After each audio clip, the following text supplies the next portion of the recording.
Sweet day everyone! Another cake order sa Queen M. So to guys is order sa amin ni Mr. and Mrs. Santa Ana para sa kanilang wedding. At ang flavor ng cake nila guys is obviously chocolate soft base cake. At yung ating cover is syempre ang ating paboritong buttercream frosting. Dahil itong buttercream frosting talaga namin guys, walang hulas, hindi talaga yan natutunaw. So ang one worry ni pinaka-worry pala ni Mrs. Santa Ana is baka daw matunaw yung buttercream natin kasi ay outdoor yung kanilang kumbaga walang hindi air condition yung kanilang venue dun sa Villa Escudero yon. So isa yon sa pinakasikat na wedding events place kasi guys mahal doon.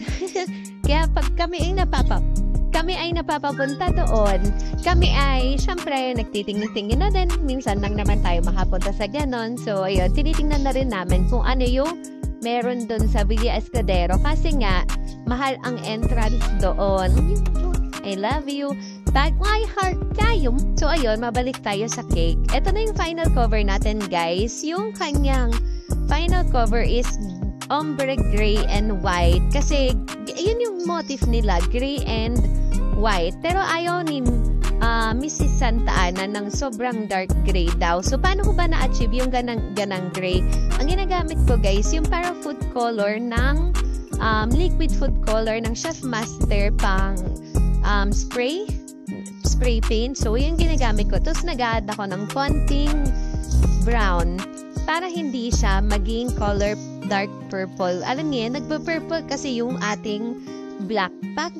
Medyo naparami siya. So, para mabalanse, magkaroon ng warm tone yung ating black. Kasi nagkakaroon lagi ng, di ba parang very cool yung tone niya, ganyan. So, dagdagan natin ng konting brown para ma-achieve natin yung concrete color na gray. Ayan, concrete, di ba parang siyang semento yung kulay niya. So, yun yung ina-achieve natin.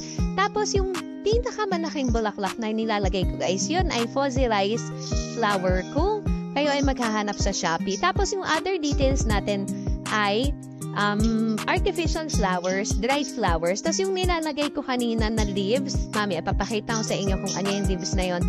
Gawa siya sa wafer paper na kinulayan ko lang ng para ma-achieve natin yung konting grayish blue na color. Ayun, yun nasa baba. Ayan, grayish blue. Ayan, nagkakaroon siya ng konting pagtupi-tupi. Pero napakaganda nung effect na yung pagtupi-tupi niya. Kasi nga, parang nagiging mukhang natural lang. Tapos, ayan na yung parang nagiging finished product natin, guys. Nilalagyan ko na lang siya ng ating edible glitters na silver din. Parang pearl sheen pala siya. So, ito na yung finished product natin, guys. Ayan, kita niyo, nagkakaroon siya ng shining shimmering. Kasi pag natamaan siya ng ilaw, nagkakaroon siya ng shine. Ayan, di ba? Ang ganda ng effect niya. So, thank you guys for watching. See you on our next video again.